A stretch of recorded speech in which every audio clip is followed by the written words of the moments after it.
ချ ချိန်နှစ်ချိန်သုံးချိန်စိတ်အောင်လူဒီမြတ်တို့လက်ဆုံးမူ၍ရှိခိုးကြတော်ပါ၏ရှင်ဘုရားဥချနော်အဲ့ဒီတန်ခါပစ္စည်းကိုဒီလိုကြတော်တောင်းမှပြီးတဲ့အချိန်ကစပြီးငါမှအပြစ်တွေကိနေပြီယေမတော်မှာဆရာမမိဘဘုရားကြီးတို့အားလုံးရဲ့အပေါ်မှာငါအပြစ်တွေကြည်အောင်ချီပြီးတော့အတောင်းမှလည်းပြီးဒါကြောင့်သူတို့ကျမ်းမာရေးမကောင်းသူများကျမ်းမာရေးကောင်းတဲ့သူတွေကငါမှအပြစ်တွေရှိတော့ဘူးလို့အဲ့ဒါယုံကြည်ပြီးတော့စိတ်ကလေးကကြီးနေရတယ်အေးနေရတယ်တကယ်အပြစ်တွေတကယ်လို့ရှိနေရင်တော့မှရန်တမ်းပြီးတော့မရှိဘူးဆိုပြီးတော့စိတ်အေးသွားရင်မှတော်တော်လေးအကျိုးကြီးလာတယ်တကယ်အကျိုးတကယ်အပြစ်တွေကျင်းသွားတာအပြစ်ကင်းတယ်ဆိုပြီးတော့စိတ်ကြီးအေးသွားတာတကယ်ကိုအကျိုးရှိဒီတိုင်းပဲအဲ့ဒါနော်နောက်ထပ်အဟောင်းကြီးမရှိတော့ဘူးပဲအတိအသေးအခုတို့ဒီထပ်ပြီးတော့မလာရတော်လေးကြရင်တော့အဲ့ဒါလည်းကိုယ်တို့ဒီလာနဲ့ခုံလို့ဆိုတော့အဘဒီလာနဲ့ဘုရားကာဝေထားမှာဖြစ်ပါတယ်ဒါကြောင့်လည်းဆိုအဟံဗန္တိတိတရဏိနတဟအင်္စတိလံသမာရိယာမိထုတိယံပိတတိယံပိအဟံဗန္တိတိတရဏိနတဟအင်္စတိလံသမာရိယာမိဣဒံမေတိလံဣဒံမေပုညံအဒဝခယံဝဟံဟောတုနိဗ္ဗာနတ္တပစ္စယောဟောတုတိတရဏိနတဟပစ္စတိလံဓမ္မံတာရုကံကတောအပမတိနာအံပါတိတာဘုရားနော်လူကလေးလောက်ချီတော့အဲ့ဒါဖဲလောက်ချာဇာန်နေလို့နော်အခုစီစဉ်ရတော့ဆန်းချမဲ့အစီအဖြစ်ဘယ်စက်နဲ့တက်ဖို့လဲခါတယ်ဘူးအချိန်ပဲ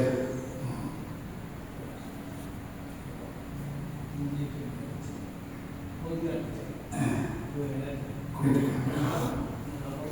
ဘယ်စက်တက်ဖို့ရင်အချိန်လို့ရတယ်ဘယ်စက်တက်ဖို့ရင်လူသားစတဲ့ဟုတ်ရလားဒါလည်းပါတယ်ဒါလည်းပြောရမယ်လို့ဆိုရင်ပို့တော့နော်အဲ့ဒါကြောင့်ဟုတ်ပြီခဲအားလုံးနဲ့တော့ပါအခုစံချရတဲ့အချိန်ဖြစ်ဒီတဝဲလုံးမှာဘုန်းကြီးရဲ့အနေနဲ့ဒီအချိန်ကတန်ဖို့အကြီးဆုံးအချိန်အဲ့ဒါကြောင့်အနည်းတော့ဖောက်ပါလာစေချင်ဖောက်မိသေးချင်အဲ့လိုနဲ့တော့မျိုးကိုထားအဲ့တော့စံချဒီတိုက်ချပေးပါလေညမအကျေအကျေတော့မပြောစီပါဘုန်းကြီးအလုပ်မှာဘုန်းကြီးပြောရတာနော်လက်စော်ပြားကစံချတဲ့ကမ္မထာနဲ့မချအဲ့ဒီဆရာဇိုးဆရာမကြီးမှာကမ္မထာနဲ့စံချဘာလို့လဲဆိုတော့ဘာကမ္မထာမို့လို့လဲခေတ္တလေးစံနေဝေးနေခြေတဲ့တော့အရှိပြဒီငါးပါးအာရကိုရှိဆက်စုရိုးရှောင်းလေးအဲ့လိုပွားတယ်ကမ္မထာလည်းလည်းတော့စံနေဝေးနေခြေတဲ့တော့အရှိပြဒီငါးပါးဒီအာရကိုရှိရိုးရှောင်းတဲ့အတိဖြစ်ပါလေဤအဲ့လိုပွားရတယ်ဆိုတော့ကမ္မထာကလည်းတော့ဘောမဲ့ချက်ကစပင်းဟာရိုးစရာကောင်းတယ်စပင်းရိုးစရာကောင်းတယ်စပင်းရိုးစရာကောင်းတာပြီးချင်ရင်သူများစပင်းပြောတယ်ကိုစနီးရဲ့စပင်းကြီးထွေးလိုက်နော်ဟင်းညူတယ်မှာထည့်တယ်တောက်တယ်နော်တောက်သူများစပင်းတော့ဘောနော်ဒါစပင်းရိုးစရာကောင်းတာအမှန် ဝိညာဉ်ဒီလိုပဲ လုံးမှာပေါ့လေမြစ်ချုပ်နော်ပြောစရာကောင်းတယ်ဝင်းနေတယ်တကယ်ပဲတော့တာယာလို့ရှိဘူးစိတ်ထဲမှာပေါ်ခြေတဲ့တဲ့ကိုကြည့်ညှက်ထားလို့ဆေးထားမညာမဆေးတဲ့တွေ့ထားရင်တော့ကောက်ဝေးတဲ့ကြီးနော်ပြောစရာပဲတော့တနေ့ကို3လေးလာတယ်လို့ပေါ့နော်မတည်းမတည်းလို့ဒီတော့စာရမပါတော့စနေချောင်းပြီးမှာအစီရှိတယ်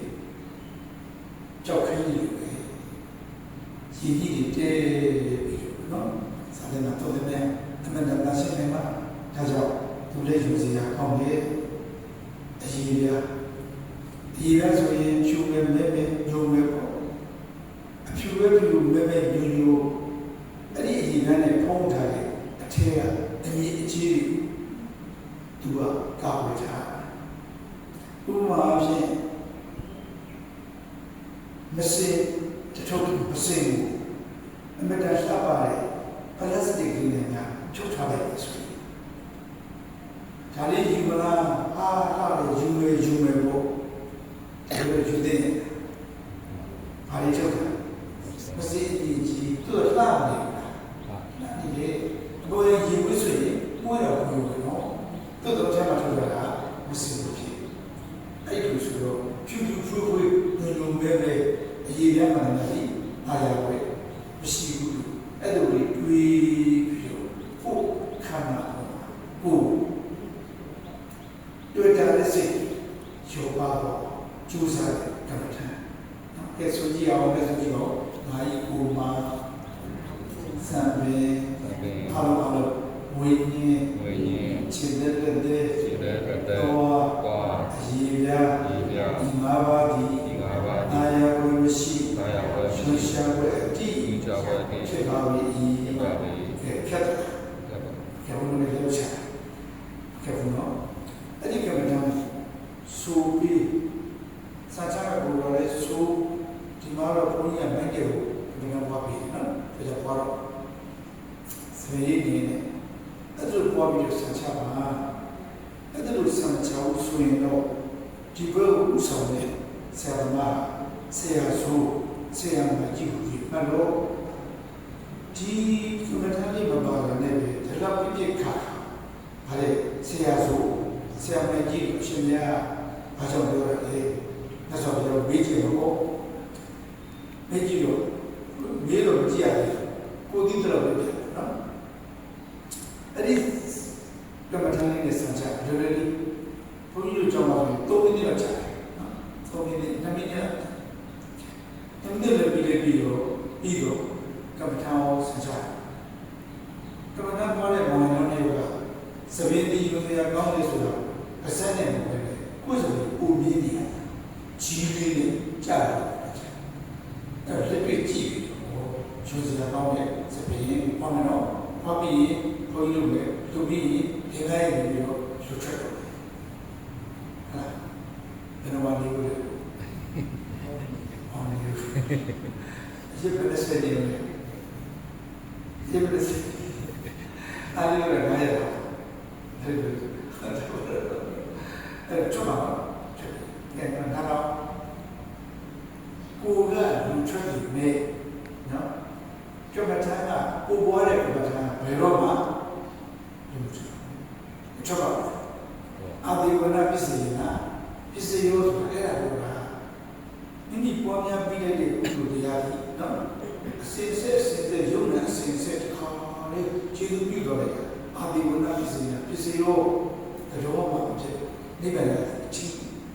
ဒါဆိုရင်ဒုက္ခမကြခင်မှာကျွတ်ပဲစနစ်တကျပွားခဲ့တဲ့ကြောက်ထမ်းလေးကကျွတ်ပါမလားမကျွတ်ဘူးကျွတ်တော့ဘလို့နေလဲဒီနဲ့ရင်လာမှာတော့ကိုမသိဘူးနော်ကိုကစိတ်ပွားလိုက်တယ်ဆိုရင်ပို့ပြီးတော့အရင်ပဲလားကိုကမပွားဘဲနဲ့ပြစ်ထားတယ်သူကတော့ရင်ကိုသိမသိဘူးနော်ဘရောမသိဘူးလေကဲဥပမာဆိုတော့ဘယ်နေဒီကိုစားအစီအလေးကိုလမ်းပြည့်နော်ပြည့်တဲ့ဖုံးလုံးထဲမှာအစီအလေးကပြောက် အဲ့တော့ဘယ်နည်းစီလို့မရှိတော့ဘူးထင်မိ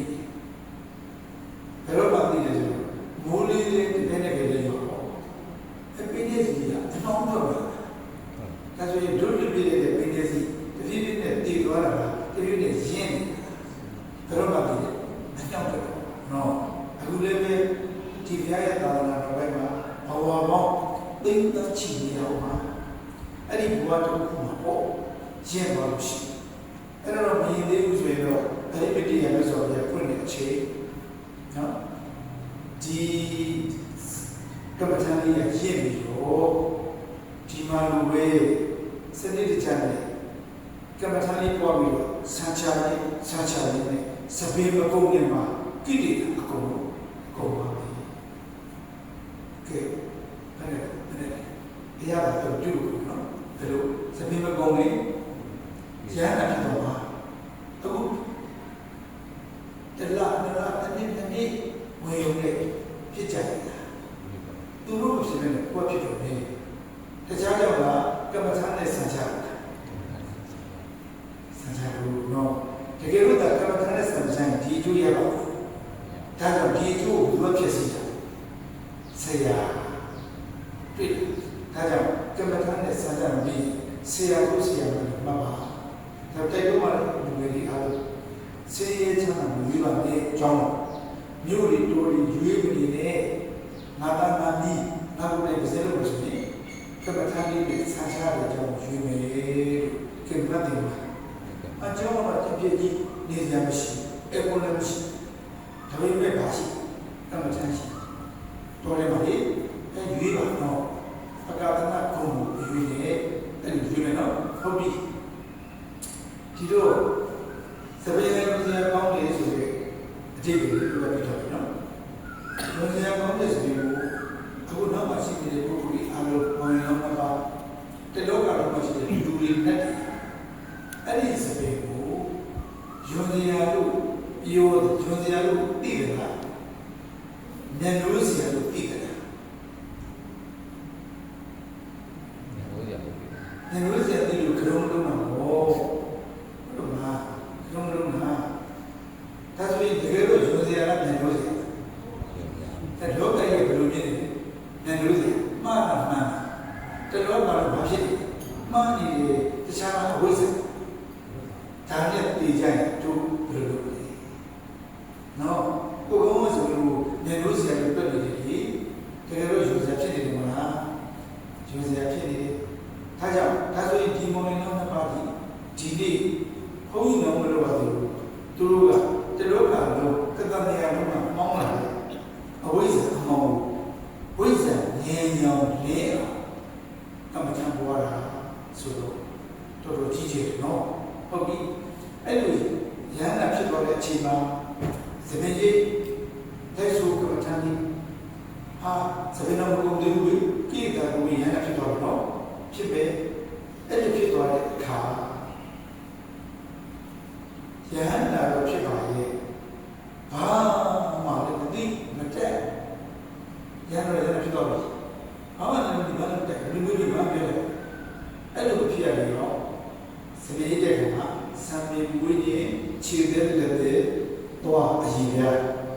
ဤငါးပါးဒီတာရုံရှိကျွမ်းရှားဖို့အတိဖြစ်တယ်လို့ဆိုနေမှာကဘုရားယဟန္တာဖြစ်တဲ့အချိန်ပရိသတ်မိတယ်လို့ဉာဏ်ကြီး၄ပါးနဲ့တကွာဖြစ်ပြီးတော့ဒီကတော့အာဟုရပြီးဘယ်သူပဲပြောပြောအကုန်ကြားသိအဲ့လိုဉာဏ်ကြီးရှိတော့ဘုရားကေတာလောဘနခထန္တာတသောအိဋ္ဌံဒုက္ခအနတ္တဣမတမိကာယီဆိုပြီးတော့ပါဠိလိုလည်းဆိုပြီးပါဠိလိုလည်းပွားမြန်မာလိုလည်းဆို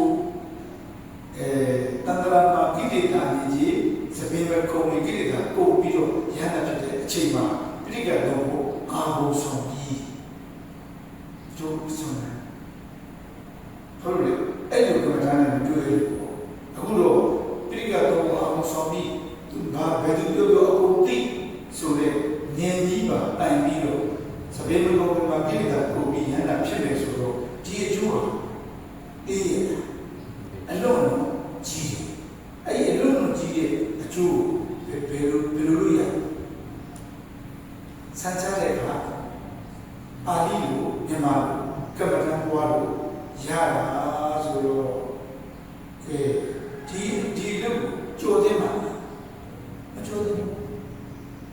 ဒီမှာတော့ဘုန်းကြီးကိုလည်းကံထားပေးပါနော်ဈေးတဲ့ဘုရားဆိုပါမယ်အပါအဲ့ဆိုအောက်ကနေဘုရားလည်းအောက်လိုက်ဆိုဒီလိုလုပ်တာမလုပ်နိုင်ချင်တော့ဘူးအဲ့တော့အနည်းဆုံးတော့အဲ့လိုလုပ်ပါပြောရပါနော်ဒါကြောင့်အရေးကြီးဘူးလားဒီမဲ့ဘာနဲ့ဆန်ချမယ်ကမ္ဘာထမ်းလေးနော်အဲ့ကမ္ဘာထမ်းနာမည်လေးမှတ်တော့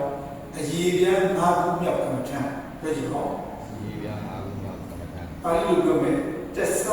ပိစကကမ္ဘာထမ်းပြောကြည့်ပါဦးတစ္ဆပိစကအရေးပြန်ပိစက၅ခုမြောက်အရေးပြန်၅ခုမြောက်ဆိုကြည့်စပင်းမွေးညင်ခြေရဲတဲ့တော့အရေးပြန်ဒါပြအရေးပြန်၅ခုမြောက်ပါဠိလိုတစ္ဆပိစကကမ္ဘာထမ်း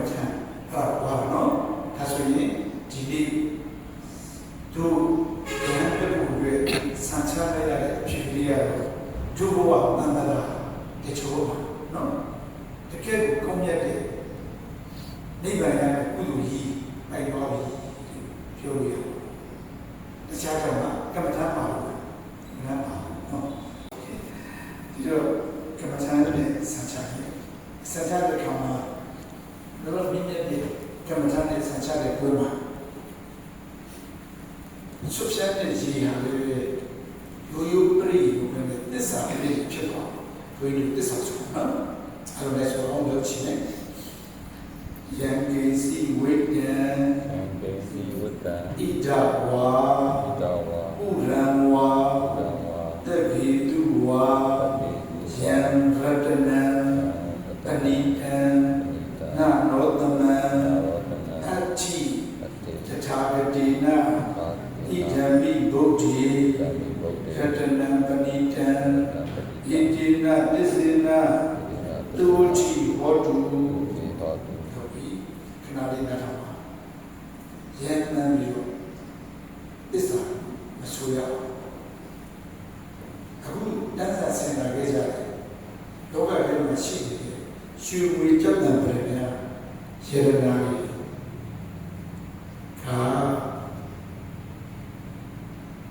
အဲ့ဒီယေရနာကိုစိုးရိမ်ပိတ်တာဖြစ်နေနော်အဲ့ဒီယေရနာကိုဆွဲပြီးတော့ရပ်ပဲအပြင်ထွက်ရင်လူသက်ခံရမယ်ဒီလိုပေါ့လားအဲ့ဒီယေရနာတွေဟာတဘဝတော်မှာလုံလောက်ရသတ္တရာလက်ဖို့ထားတဘဝတော်မလုံလောက်ဘူးနော်ဟုတ်ပြီအဲ့ဒီရှုကိုယေရနာလို့ဒီနေ့ခေါ်နေကြဘုရားကိုကိုယ်ဝေမြတ်စွာဘုရားဆိုတဲ့ယေရနာကြအပြည့်ဟူတဲ့၍အပြည့်ဟူတဲ့များမြူမြတ်တော့မပေးဘုရားကိုအကြောင်းကိုဘုရားကိုအိပ်ပေါ်ပြီးဆုံးမကတဲ့တတော်ငရေမကြည့်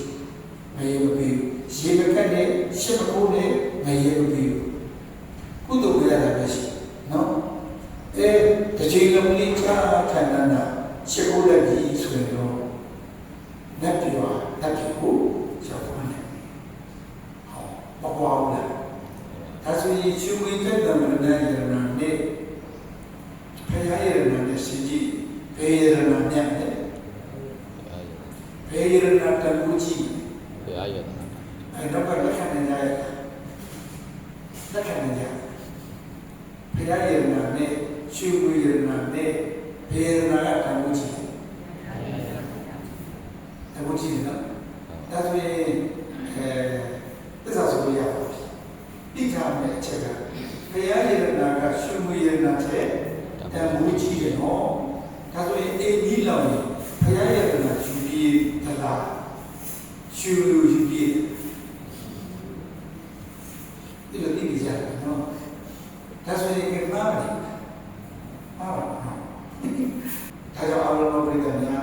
မြန်မာလူသစ္စာဆိုလို့ပဲတော့ရှူငွေကျက်တံဗမြာယရဏနဲ့ဘုရားယရဏဘုရားပုံပြတ်တယ်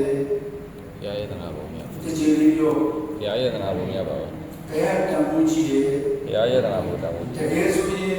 ဒီလောင်တဲ့ခါမှာဘယ်ရဏကိုယူပြည့်တယ်လဲဘုရားယရဏယူပြည့်တယ်နော်ဒါဆိုရင်ယူပြည့်ကိုစိတ်ရှိပါရှိတယ်နော်ဘုရားကြီးတယ်ယူပြည့်လို့ရောဒီရတော့နေ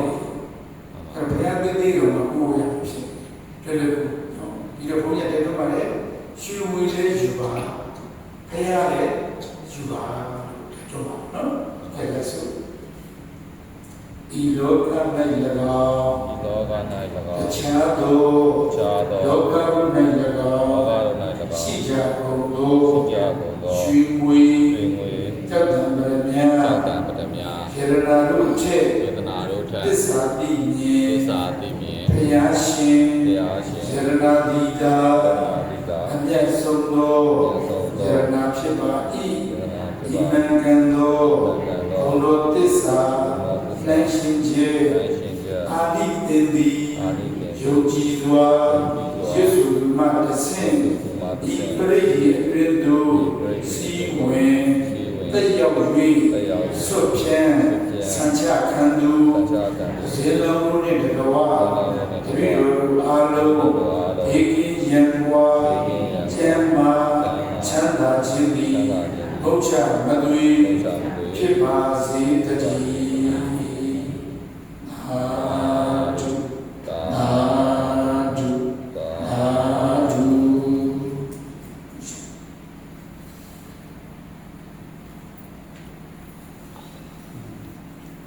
စေစေဆုဘုရားအဲ့ဒါလေးကိုကြည့်ပါအရင်ကကြီးလေးတွေနော်မသိပိတ်နေတာအာနခာတန်တာယသောအနေဆံဒုက္ခအနတ္တအတုပံအာဣကုမာသံဘေဝိညေဖြစ်ပါ၏ငါဤကိုမာဤသံဝေဒီသံဝေမာရဂာငါဤကိုမာဤသံဝေရှိသံဝေမာရဂာငါဤကိုမာဤသံဝေဒီကိုယ်အလိုတို့မလိုက်သူသဘောအတိုင်းဖြစ်ပြနေသောကြောင့်အနတ္တသံမေမာတကာအာယိကိုမာဤသံမေတိတကယ်စင်စစ်ဉာဏ်ဖြင့်ကြည့်လျင်တာယာဝေမရှိရွှန်ရှာဝေအတိဖြစ်ပါသောကြောင့်အတုပသံမေမာတကာဣမသမေကာယေကိတာရောမာနခာတန္တာတသောအနိစ္စံဒုက္ခံအနတ္တံအတုပံငါဤကိုမာသံဘေဝိညေခြေတလက်တဲ့ဘဝအည်ပြာဤငါပါသည်အာယဝေမရှိရွှန်ရှာဝေအတိဖြစ်ပါ၏ငါဤကိုမာဤသံပင်သည်အမြဲမရှိပဲရောင်းလဲနေသောကြောင့်အနိစ္စသံမေမာတကာအာယိကိုမာဤသံပင်ရှိခြင်းဖြင့်ပြုပြင်ပေးရသောဆေးရဲပြား၍ဒုက္ခသံမေမာတကာအာယိကိုမာဤသံပင်သည်ကိုယ်အလိုတို့မလိုက်သူသဘောအတိုင်းပြောင်းလဲနေသောကြောင့်အနတ္တသံမေမာတကာအာယိကိုမာဤသံပင်သည်တကယ်စင်စစ်ဉာဏ်ဖြင့်စစ်သောအာယဝေမရှိရွှန်ရှာဝေအတိဖြစ်ပါသောကြောင့်အတုပသံမေမာတကာဤကဲ့သို့မိမိတို့ခေါင်းမှာ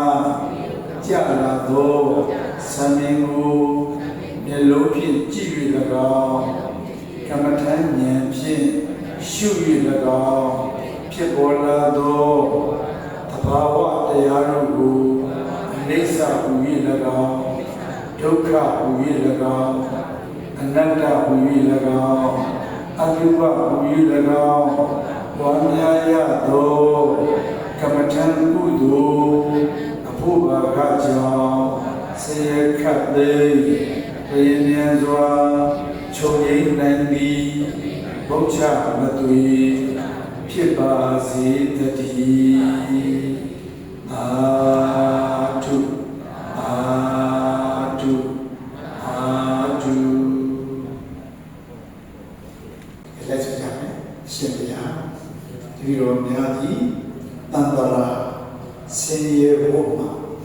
ကင်းစေလွတ်ရန်ကြည်ရွယ်၍တပည့်တော်တို့၏လက်နက်ရှိသောဤပင်သားကိုလက်ခံသာရှင်သာမဏေဖြစ်အောင်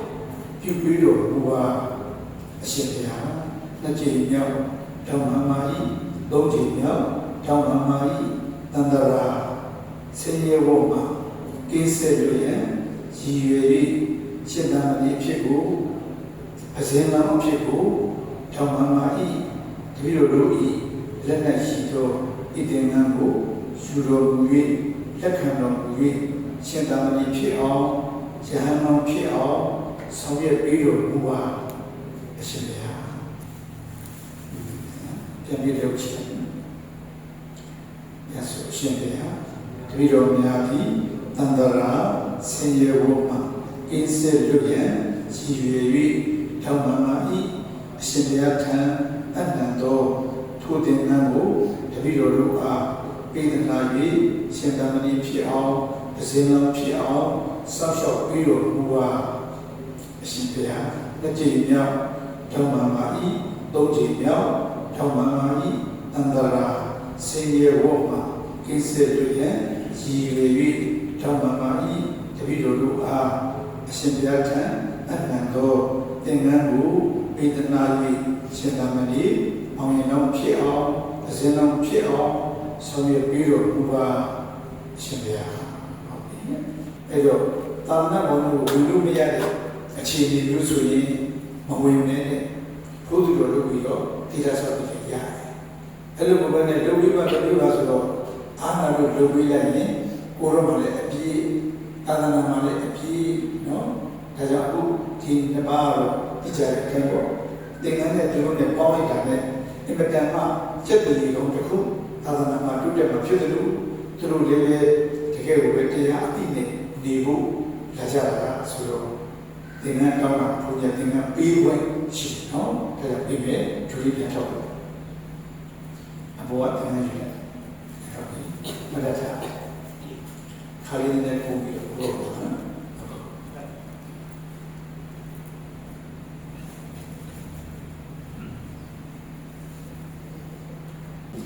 ဆိုတော့ဒီစက်တာကဘယ်နည်းအေးပြန်လာတာဆောင်းကြည့်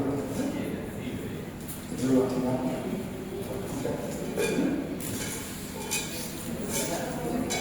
ကျေးဇူး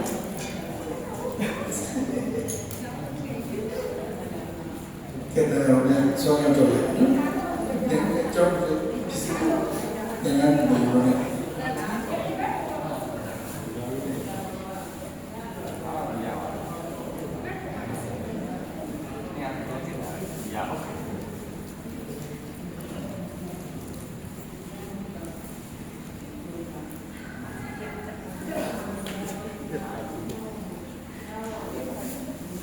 ကြည့်ကြ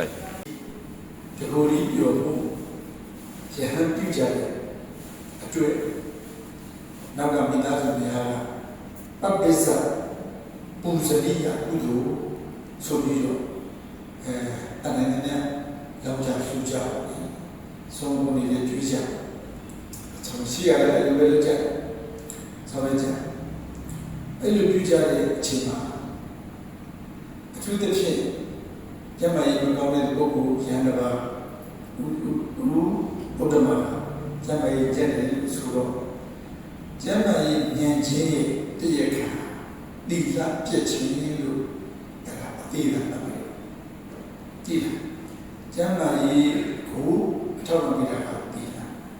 ကျမကြီးမကောင်းရင်တိလာပြတ်တယ်အတိတ်ကပေါ့နော်တိလာပြတ်တယ်အခုကတိလာအများကြီးစောက်တည်လိုက်တဲ့အတွက်ကြောင့်ဘုန်းကြီးကိုတွေ့အများကြီးရှိဒီတော့ကုသိုလ်တက်တက်ကလေးနဲ့ကြော်ဖြတ်တယ်အများကြီးရှိဟုတ်ပါဒီတော့ဒီနေ့ဒီလာအများကြီးဆောက်တဲ့အတွက်ကြောင့်ပြည့်ကြည့်မယ်ဆိုတော့ဒီနဲ့ရှိနေတဲ့အချိန်ကိုတွက်လို့ဆို9ရက်ဆို9ရက်ကို24နာရီနဲ့ပြန်နော်ပြီးတော့24နာရီကိုနေ့တင်နေတယ်နည်းနည်းစက္ကန့်နဲ့9ရက်အဲ့တစ်စက္ကန့်ကိုအများကြီးနဲ့နော်တစ်စက္ကန့်မှာတိလာကုသိုလ်ကြိတ်တယ် ဝိပဿနာတော့ပွားခိုက်ပါရမယ်မပွားရမယ်တိလာတော့မပြတ်လို့လည်းခရီးတဲ့ဒီတစ်စက္ကန့်ခရီးတဲ့ဆိုရင်ဟောရဟန်းဘောနဲ့ငါးရက်ကလေးဒီခဲ့တာနောက်မှာတီးရဲ့တိလာကတစ်စက္ကန့်တော့မှခရီးတဲ့ဆိုတော့ကဲနေပါနော်အဲ့ဒါဒီဘောကိုခဏလေးဖြစ်ဥပြောင်းကြဖြစ်ပါလေဒီနေ့ဥပြောင်းရရှိလာဖြစ်တဲ့အတွက်ကြောင့်အဲ့ဒီခရီးကိုတော့ဒီနာကိုအခြေတည်အားကောင်းနေတဲ့တိလာအားကောင်းတဲ့အချိန်ကိုတော့တိလာအားကောင်းတဲ့အချိန်ဥပမာဆိုတော့သူတယောက်ရဲ့ငန်းချပဲဆိုတော့ဒီကောင်ငန်းချဖို့ကလည်းပေးနေအားမရှိနော်ခုချိန်ရင်ငါလေးပေါ်မှာ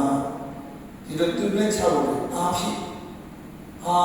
ဝါဖတ်နိုင်တဲ့ခါလေးအားကောင်းချောသားလေးလေးနဲ့အားကောင်းပြီလေဆိုတော့သူ့ရှင်းတယ်လို့အနေရဖြစ်ပါနော်ဒါကြောင့်အခုလောလောဆယ်ဒီမှာဖြစ်နေတဲ့အကုသိုလ်ရဲ့အကျိုးပေးယောဂများအကုသိုလ်အကျိုးပေးကိုလူဘဝဒီကပိန်လေးနဲ့ရှင်းဆိုင်အခုတော့ဒီကဘောဝဖြစ်သွားပြီဘယ်တော့လဲ220ခုနှစ်တို့အကျေကတတိ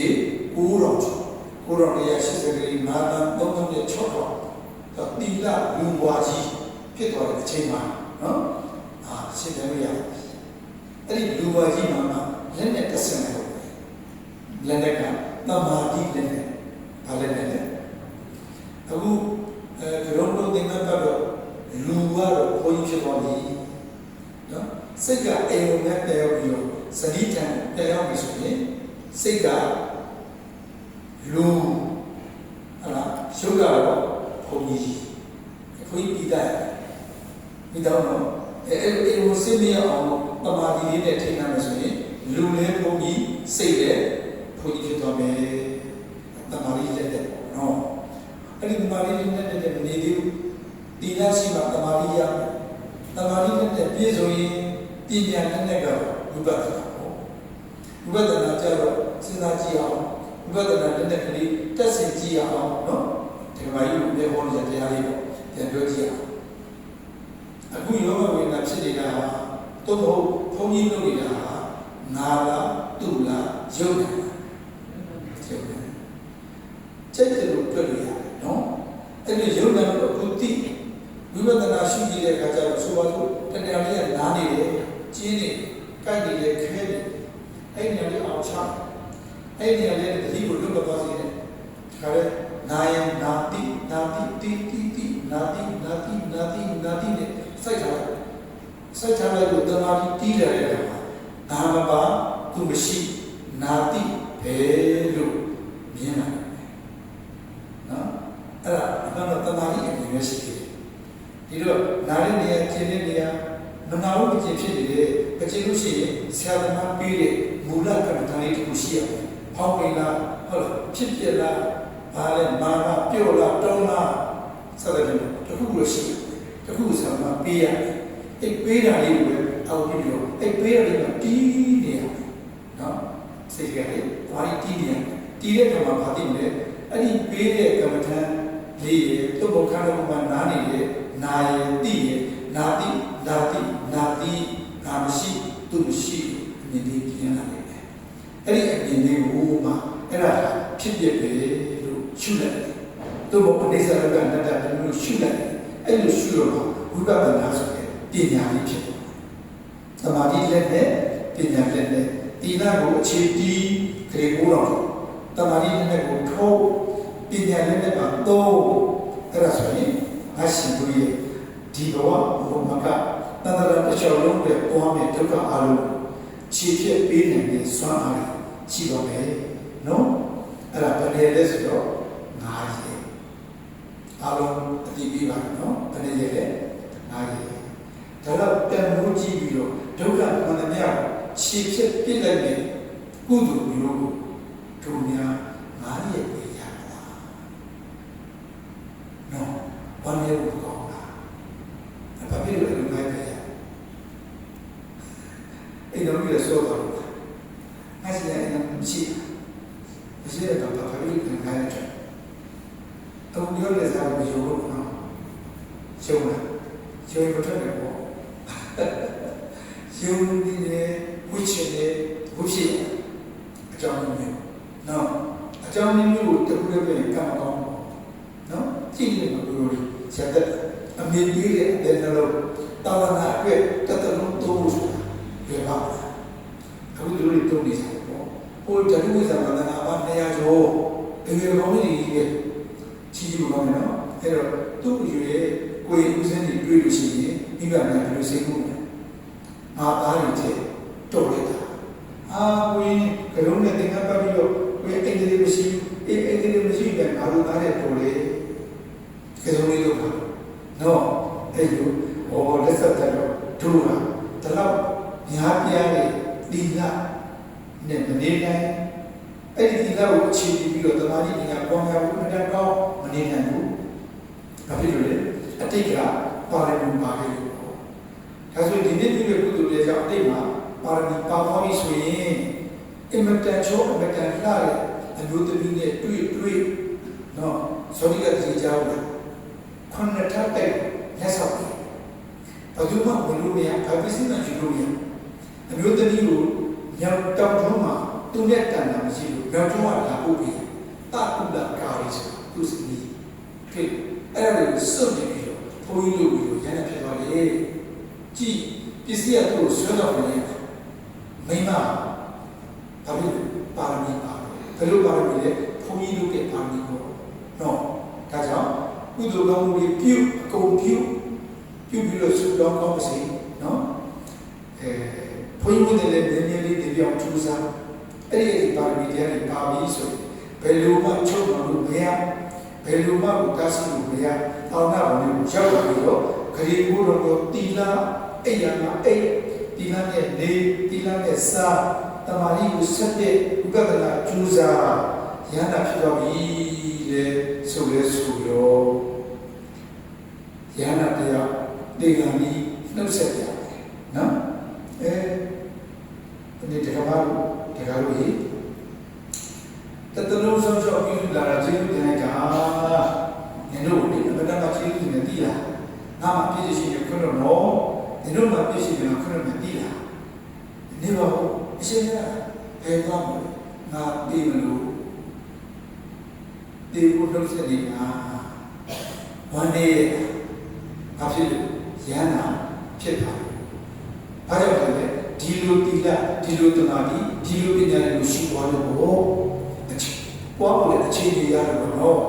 ဘယ်လိုသိပါလဲအရှင်များဒီနေ့ဒီတစ်ချက်ကြီးတည်ပဲဒီနေ့ကတစ်ချက်ကြီးအဲ့ဒါသိကြမှာငါလည်းမဟုတ်ဘူးတော့900ပါသေးတယ်သိကြမလို့ဟောသိဖို့ဒီလိုနဲ့ကြောက်သေးတယ်အကြောင်းဘာပန်ပါလို့ညံပန်ပါဒီလိုနဲ့ဒုက္ခပန်ကောင်းတာကောင်းတာနော်အဲ့တော့အခုအချိန်မပေးဘူးနော်ဒါကြောင့်အခြေအနေပြီးတော့9ရက်အတွင်းကိုသူများက9နှစ်သူများကတဘောအလုံးကိုရီးယားပြည်ရဲ့9ရက်မနေလုံးလားနေလုံးနေတော့အခုဒီဘုန်းကြီးအတင်းတော်ဆိုတော့ဆိုမလားအတင်းခိုင်းဆိုတယ်မင်းရောအတင်းအရှင်ရအတင်းပြုလို့လည်းမရဘူးလို့ပြောတယ်ကဲထား9ရက်ထားနော်အဲ့ဒီ9ရက်ဒီဘုန်းကြီးတွေကခပ်ပေါ်ခက်ရွနေလို့ရတယ်ဟုတ်လေနောက်ရက်ဒီနောက်လာဒီနောက်နေ့ဒီရှိသေးတယ်အဲ့ဒီတော့ရှိဒါကြောင့်9ရက်ရွှေ9ရက်ဟုတ်လားမရသေးဘူးနော်စိတ်ပရဏာတွေစိတ်တွေနဲ့တက်နေ9ရက်ဖြစ်မှာတော်တော်ပဲဒါကြောင့်စက္ကန့်မလက်ဖတ်တတ်ပါစေနော်ဘယ်ဒီလာမှာဘာမှကောင်းတာမဖြစ်ပါစေနဲ့တန်တယ်လို့တော့ချိုးရီကောင်းကောင်းလေးနော်ထွေလေးရှာပေးတာတော့အတူတူလို့နော်စေတော့ဖို့လိုရဆိုရင်စတုမတူတကယ်ခဲတခြားလို့ရတယ်အကယ်၍အဲ့ဒါနဲ့လည်းမရဘူးစီကပြင်းလို့နေဆိုရင်တာမန်ပေါ့တိတ်ခါလည်းတိတ်ကြတယ်အပြစ်ကတော့တူတူပဲဥမာပေါ့ဘုံရဲတဲ့သားလေးအနေနဲ့ပေါ့နော်အဲ့ဒါကိုစားစားချင်းအီဒီစားဝဲအနန္တဆိုပြီးတော့ဖုံးပြီးတော့တဲ့နော် ဒါမဆုံးစင်အဲ့လိုဖြော်လေးနဲ့ပြီးစီအဲ့လိုဘာလို့လဲ9ရက်ပဲရဖို့ဒီ9ရက်ကရှုံ9ရက်တော့လို့ဖြစ်ဘူးရွှေ9ရက်မှာဖြစ်နေ9ရက်ကိုစက္ကန့်နဲ့ကြည့်လိုက်တော့အများကြီးပေါ့စက္ကန့်တွေလည်းပဲ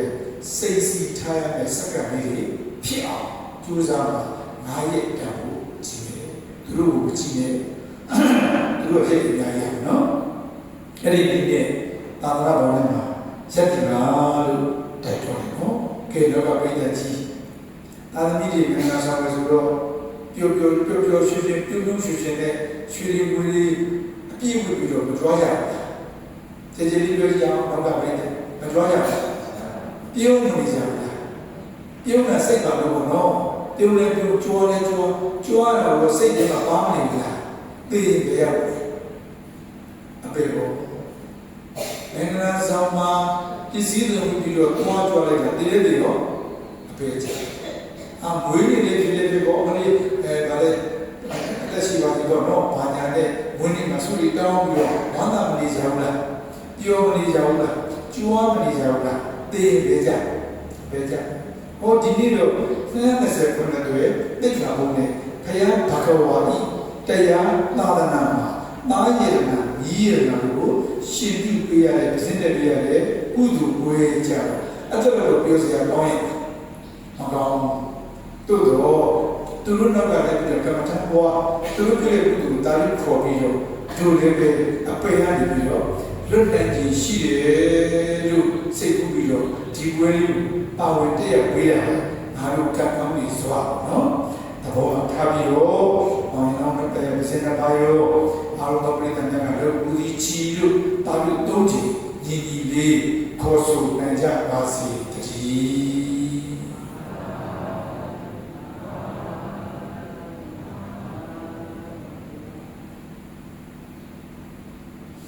ကဲနောက်နော်လက်စွပ်အရှင်ဘုရားတပည့်တော်များသည်ဖရာဘဂဝါဤတရားသာသနာ၌နာယရနာဤယရနာတို့ကိုပြိခေယစစ်တံဆုံးအောင်အံ၍စိတ်တံဝန္တာရှင်ဟန်တို့ဤတရားကအဖြစ်ခံယူလျက်အပြည့်တိုင်တိုင်ရုံစုံနေစုံတို့ဖြင့်စက္ကရဏီမကယနေ့အဖို့ကြောင့်ရှိတန်တာတိကရှင်ဝေယဝိသပုလူရှင်အလုံးတို့ကိုလည်းကျွေးမွေး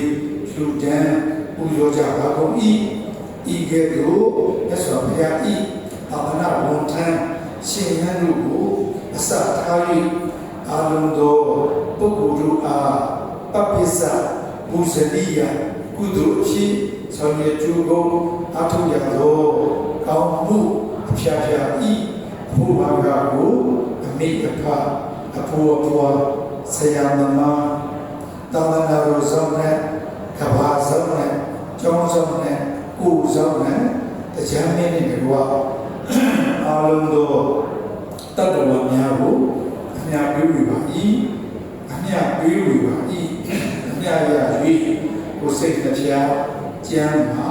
ချမ်းသာဝန်တာကြသည်